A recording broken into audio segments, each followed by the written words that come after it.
ओम शांति। अव्यक्त महावाक्य है, सिद्धि स्वरूप बनने की सहज विधि। सिद्धि स्वरूप बनने की सहज विधि 1-3-71।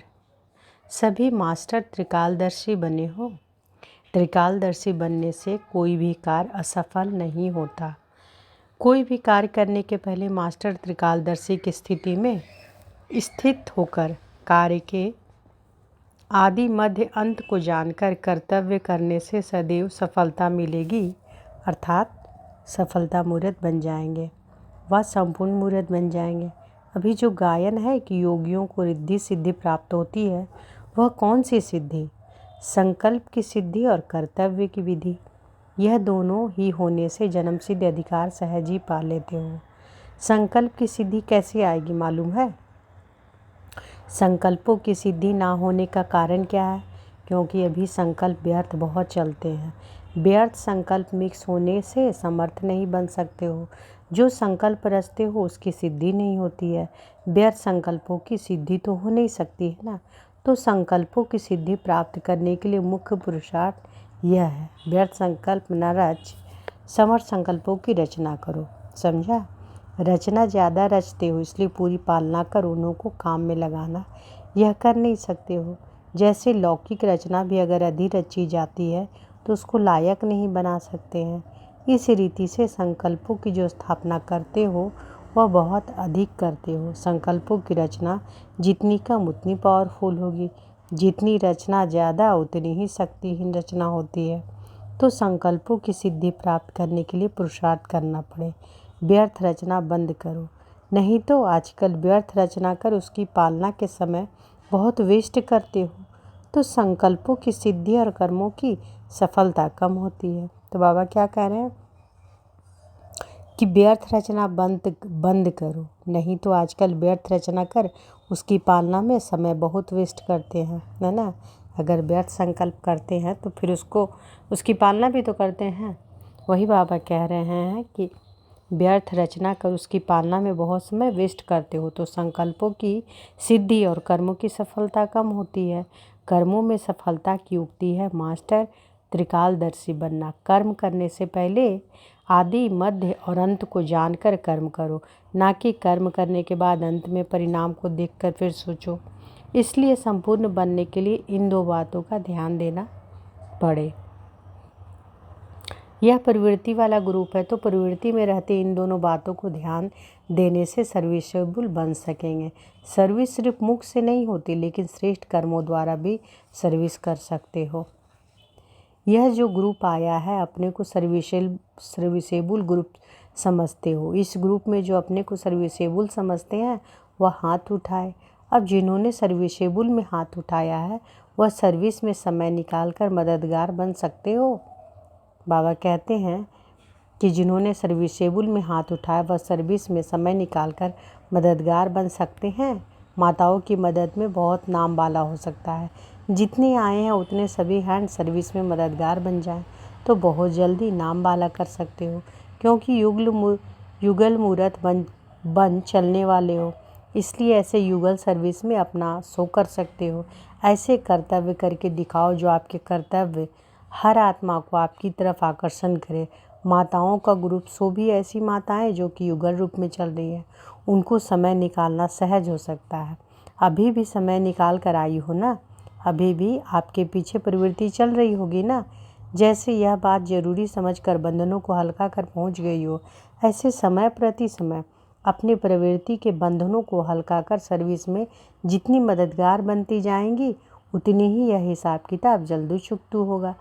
तो माताओं को ऐसे मददगार बनने में ही अपनी उन्नति का साधन समझना चाहिए। सुनना और सुनाना दोनों ही अनुभव करना चाहिए। जैसे बाप मददगार बनते हैं वैसे बच्चों को भी मददगार बनना है, यही मदद लेना है। तो ऐसी इस ग्रुप में शक्ति भरकर जाना जो अपने बंधनों को हल्का कर सर्विस में मददगार बन सको। नहीं तो इस सब्जेक्ट में अगर कमी रह गई तो फुल मार्क्स कैसे ले सकेंगे। लक्ष्य तो फुल पास होने का रखा है ना। इसलिए इस ग्रुप को खास ऐसी युक्तियां रचने की ट्रेनिंग लेकर जाना है। भट्टी में क्या बनकर जाना है, समझा?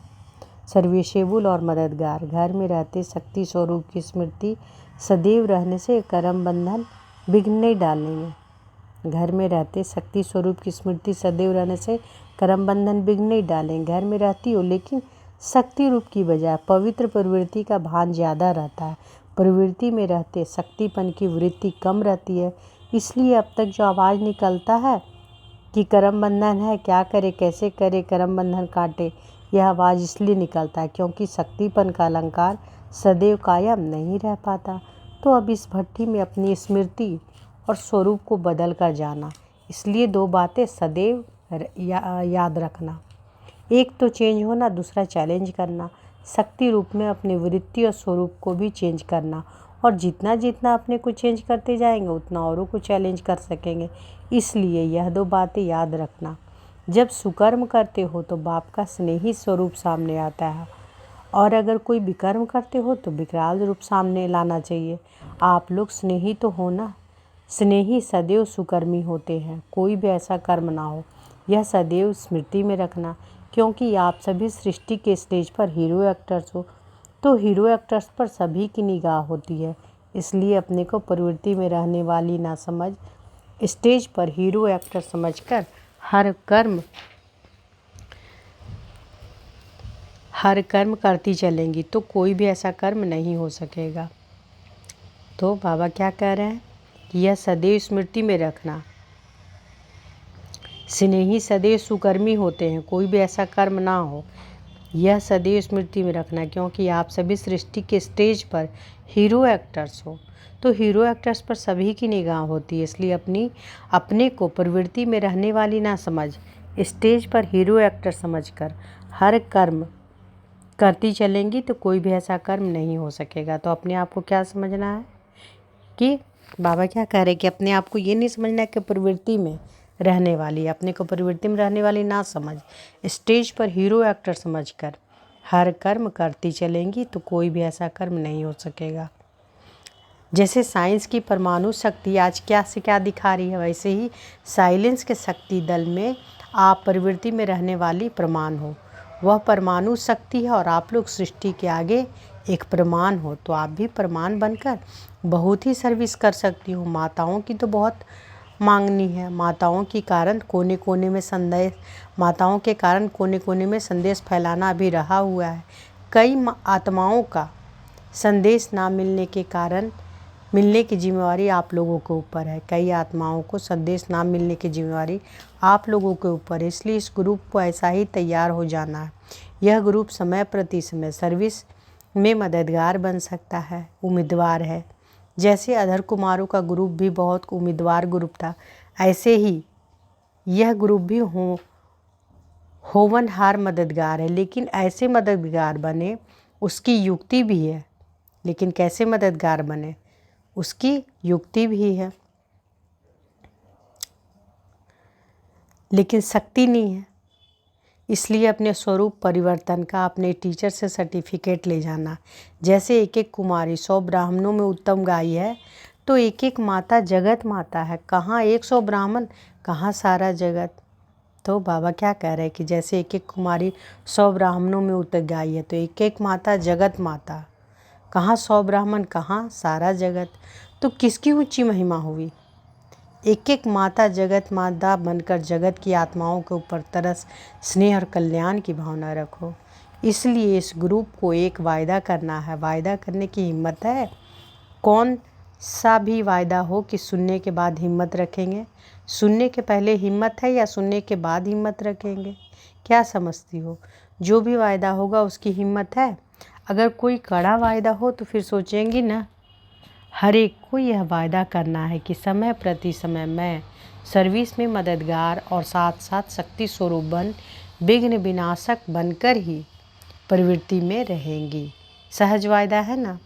विघ्नों में आने से चिल्लाएंगे नहीं, घबराएंगे नहीं, लेकिन शक्ति बनकर सामना करेंगे। यह वायदा अपने आप में से सदैव के लिए करके जाना। तो बाबा क्या कह रहे हैं, क्या वायदा करने कह रहे हैं कि समय प्रति समय मैं सर्विस में मददगार और साथ साथ शक्ति स्वरूप विघ्न विनाशक प्रवृत्ति में रहेंगी।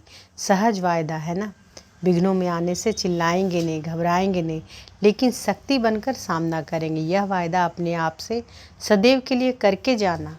कोई भी प्रकार की आसक्ति है तो वहाँ ही माया भी आ सकती है। आसक्ति होने के कारण माया आ सकती है। अगर अनासक्त हो जाओ तो माया आ नहीं सकती।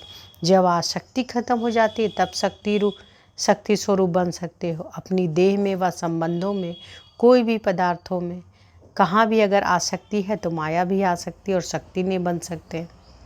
इसलिए शक्ति रूप बनने के लिए आसक्ति को अनासक्ति में बदली करो। जैसे आप लोग औरों को कहते हो ना कि एक दीपक अनेकों को जगा सकता है, ऐसे ही आप एक एक सारे विश्व के कल्याण के निमित्त बन सकते हो।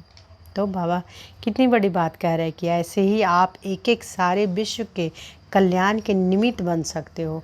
तो अपने कर्तव्य को और अपने स्वरूप को, दोनों को याद रखते हुए चलते रहो। ब्रह्मा की भुजाएं हो ना, तो हैंड्स बनेंगे ना। अपने को ब्रह्मा की भुजाएं समझती हो? बाबा पूछ रहे हैं कि अपने को ब्रह्मा की भुजाएं समझती हो? ब्रह्मा की भुजाओं का भी कर्तव्य क्या होता है? ब्रह्मा का कर्तव्य है स्थापना, तो ब्रह्मा की भुजाओं का भी कर्तव्य हुआ स्थापना के कार्य में सदैव तत्पर रहना। हद के संबंधों में आने का सिर्फ इन्हों का तरीका सीखना है। निर्बंधन अपने को बना सकती हो, लेकिन तरीका नहीं आता है। एक तो तरीका नहीं, दूसरी ताकत नहीं। तो ताकत भी भरना और तरीका भी सीखना। बाप दादा फिर भी उम्मीदवार ग्रुप समझते हैं। अब देखेंगे कि हर एक अपने को कितना बार ऑफ़र करते हैं। अपने आप को खुद ही ऑफ़र करना है। आफरीन उनको मिलती है जो स्वयं को खुद ऑफ़र करते हैं। अगर कहने से करते हैं तो आफरीन नहीं मिलती है। अब देखेंगे कि कौन कौन अपने को ऑफ़र करते हैं। स्नेही तो हो, लेकिन स्नेही के साथ सहयोगी भी बनो। इस ग्रुप का नाम क्या रखें? नाम संस्कार होता है ना, क्योंकि परिवर्तन भट्टी में आए हो। आप लोग भी नाम संस्कार के उत्सव में आए हो। इस ग्रुप का क्या नाम है? यह है सदा सहयोगी और शक्ति स्वरूप ग्रुप। तो कौन सा ग्रुप नाम बाबा दे रहे हैं? सदा सहयोगी और शक्ति स्वरूप ग्रुप। अब अपनी शक्ति कभी भी कम नहीं करना। जब अपनी शक्ति को गंवा देते तो रावण भी देखता है कि अपनी शक्ति को गंवा बैठे हैं, तो वह खूब रुलाता है। शक्ति गंवाना अर्थात रावण को बुलाना। इसलिए कभी भी अपनी शक्ति को कम ना होने देना। जमा करना सीखो। भविष्य 21 जन्मों के लिए शक्ति को जमा करना। अभी से जमा करेंगे तो जमा होगा। इसलिए सदैव यही सोचो कि जमा कितना किया है। अच्छा, ओम शांति।